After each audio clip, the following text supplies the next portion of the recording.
Il se mit à dire au peuple la parabole que voici. Un homme planta une vigne, il la donna en fermage à des vignerons, et partit en voyage pour très longtemps.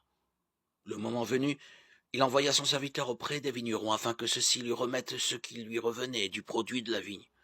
Mais les vignerons renvoyèrent le serviteur après l'avoir frappé sans rien lui donner. Le maître recommença en envoyant un autre serviteur. Celui-là aussi, après l'avoir frappé et insulté, ils le renvoyèrent sans rien lui donner. Le maître recommença en envoyant un troisième serviteur, mais après l'avoir blessé, ils le jetèrent dehors. Le maître de la vigne dit alors, que vais-je faire? J'enverrai mon fils bien-aimé. Peut-être le respecteront-ils. En le voyant, les vignerons firent entre eux ce raisonnement. Voici l'héritier, tuons-le pour que l'héritage soit à nous. Et après l'avoir jeté hors de la vigne, ils le tuèrent. Qu'est-ce que le maître de la vigne fera donc à ces gens? Il viendra, fera périr ces vignerons et donnera la vigne à d'autres. Les auditeurs dirent à Jésus, jamais de la vie. Mais lui, posant son regard sur eux, leur dit, que signifie donc ce qui est écrit?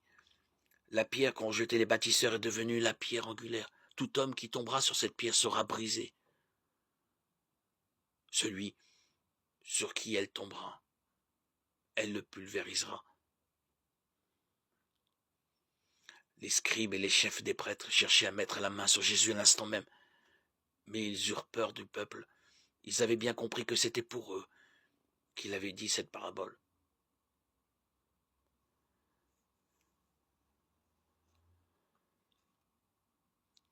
Luc 20, 9, 19.